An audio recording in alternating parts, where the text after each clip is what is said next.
Pemirsa, berhati-hatilah, memaksakan cincin kawin di jari Anda bisa berakibat fatal. Seorang wanita di Johar Baru, Jakarta terpaksa meminta bantuan petugas damkar untuk melepaskan cincin di jarinya yang bengkak. Dari sektor 2 Tanah Abang, Komandan. Bisa dilipat 4 nggak pinangnya ini? Wanita ini panik saat cincinnya tak bisa dilepaskan karena jarinya yang membengkak. Ia pun langsung menghubungi pihak damkar terdekat untuk meminta tolong. Proses evakuasi berlangsung dramatis, di mana petugas tak menggunakan mesin pemotong jenis gerinda kecil, melainkan hanya menggunakan seutas benang. Benang tersebut dililitkan pada bagian dalam cincin yang kemudian diputar perlahan mengikuti bentuk jari. Sambil sesekali meringis, Yohana menahan rasa sakit bercampur takut karena kondisi jari yang telah memerah dan bengkak. Yohana mengaku coba-coba memakai cincin kawin pada jari tengah yang biasanya dipasangkan di jari manis. Namun saat akan dilepas, cincin tersebut justru tak bisa digerakkan. Jarinya bengkak. Saya udah coba pakai sabun, pakai lotion, udah diputar-putar nggak bisa. Terus temen yang kasih solusi ke pemadam sini. Akhirnya di sini dipakai benang akhirnya bisa copot. Terima kasih pemadam. Itu udah berapa lama Mbak? Maksudnya cincin menyempit itu di jari? Cincinnya udah 2 tahunan. Memakan waktu hingga 20 menit dengan penuh kehati-hatian dan kesabaran, petugas akhirnya berhasil mengeluarkan cincin yang dimiliki Yohana sejak 2 tahun lalu dari jari tengahnya. Dari Jakarta, Rani Sanjaya, iNews melaporkan. Kita ke informasi lainnya, pemirsa. Ribuan buku nikah di kantor Kementerian Agama Kabupaten Bungo ludes dicuri. Dari hasil penyelidikan, polisi mendapatkan sejumlah barang bukti yang ditinggalkan oleh pelaku pencurian. Aksi nekat pelaku pembobolan kantor Kementerian Agama Kabupaten Bungo, Jambi tergolong unik. Sebab pelaku pembobolan hanya mencuri buku nikah tanpa membawa barang berharga lain yang ada di dalam kantor. Kejadian ini diketahui saat Kasih Bimas Islam Kemenak Bungo masuk kerja dan melihat ruangan telah dibongkar dan sekitar 1.500 pasang buku nikah hilang.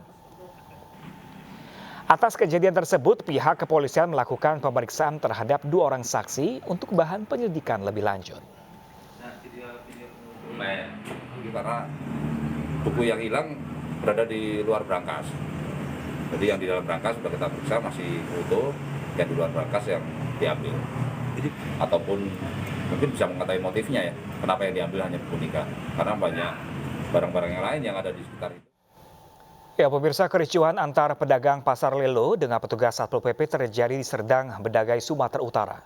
Kericuhan yang kesekian kalinya terjadi ini karena pedagang menolak relokasi ke pasar rakyat.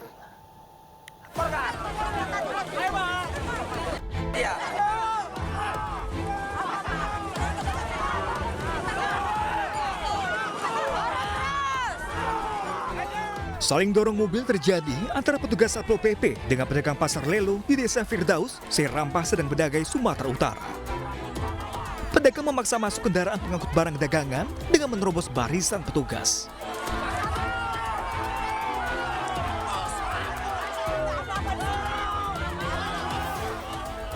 Kalah jumlah dengan pedagang, akhirnya mobil beserta pedagang berhasil masuk ke area pasar.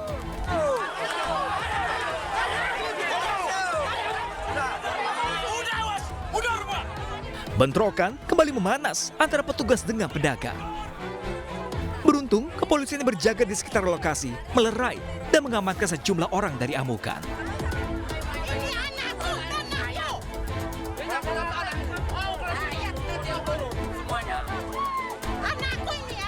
Kericuhan berawal ketika mobil dari anak pemilik lahan Pasar Lelo akan masuk ke area pasar namun dihalangi petugas.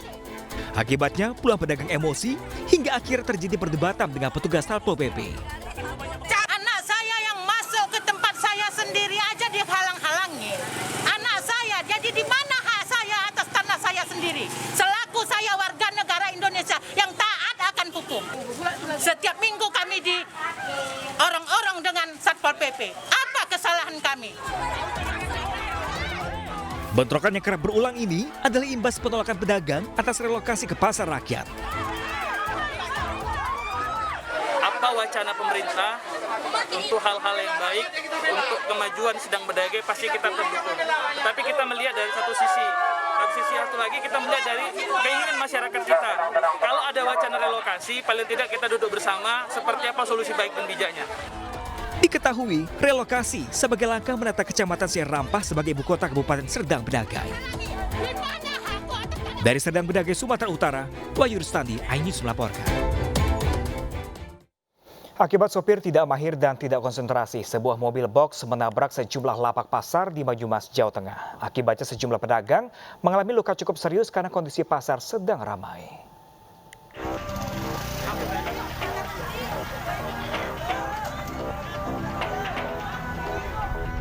Suasana pasar Kutayasa di Banyumas, Jawa Tengah mendadak berubah heboh setelah sebuah mobil box melaju dan menabrak sejumlah lapak di pasar yang tengah ramai.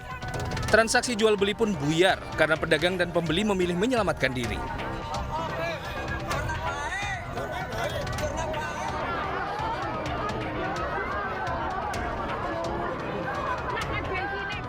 Akibat insiden, sejumlah pedagang mengalami luka-luka dan segera dievakuasi untuk mendapat perawatan medis.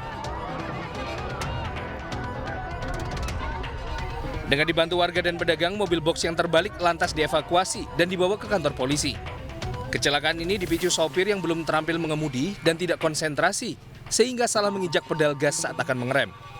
Pertama itu nyenggol motor. Ya, terus? Karena panik ya, jadinya akhirnya belok kiri. Nabrak. Kiri terus nabrak bakul-bakul sayuran gitu. Pedagang. Itu sopirnya lagi megang apa sih? Nggak pegang apa-apa. Tapi katanya itu belum terampil. Oh. Saat ini mobil box diamankan di kantor polisi dan sopir diperiksa intensif. Sopir hanya alami luka ringan sehingga bisa menjalani pemeriksaan di Mapolsek Sumbang, Banyumas, Jawa Tengah. Dari Banyumas, Jawa Tengah, Saladin Ayubi, iNews melaporkan. Diduga habis masa sewa lahan, dua kelompok petani di Desa Paluh Kurau, Kecamatan Hamparan Perak, Deli Serdang, Sumatera Utara terlibat adu mulut dan nyaris ricuh. Kelompok petani yang habis masa sewa lahannya diduga mengancam petani lain yang tengah bekerja.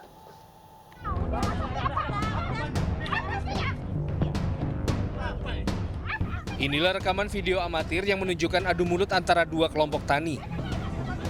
Diduga pangkal kericuan adalah masalah sewa lahan yang telah habis. Para petani yang masa sewa lahannya telah usai tak terima dan menyerang kelompok petani yang tengah menggarap lahan.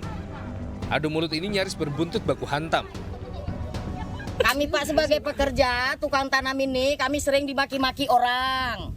Nah, kami dibawakan alat macam kelewang, tojo sawit, babat. Nah, jadi kami ini Pak, kami sebatas cuman pekerja, tapi kami penuh dengan caci makian orang. Ini yang maki ini siapa, Bu?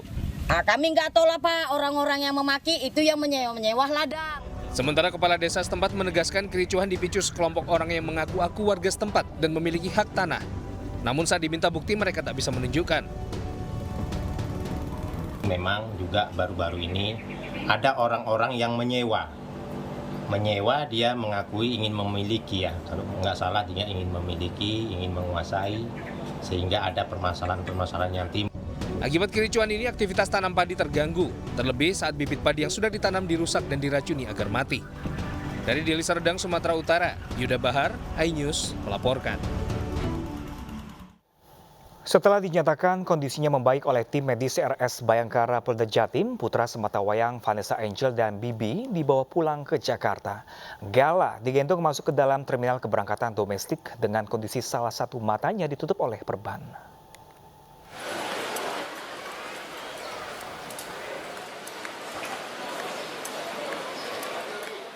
Pagi tadi, Gala Sky Ardiansyah, anak yang selamat dalam kecelakaan maut bersama kedua orang tuanya, Vanessa Angel dan Febri Ardiansyah, di jalan tol Jombang beberapa waktu lalu, dibawa pulang ke Jakarta.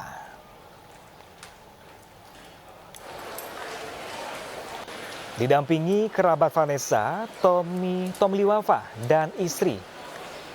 Gala dibawa dari rumah sakit Bayangkara, Polda Jatim, menuju Bandara Juanda, Surabaya untuk kemudian terbang ke Jakarta.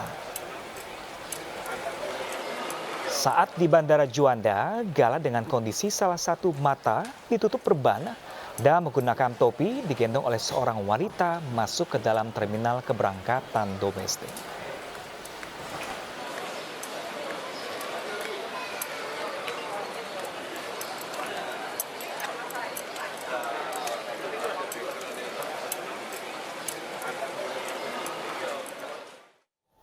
Ya pemirsa, usai sudah Aini siang hari ini mewakili kerabat kerja yang bertugas, kami undur diri. Pemirsa, untuk mencegah penularan COVID-19, selalu pakai masker dan cepatlah vaksinasi. Karena masker terbukti menekan resiko kematian hingga 73%. Untuk itu ayo pakai masker dan cepat vaksin. Masker dan vaksin adalah dua sejoli pasangan serasi masa pandemi. Menjaga kita tetap sehat dan bahagia. Sampai jumpa.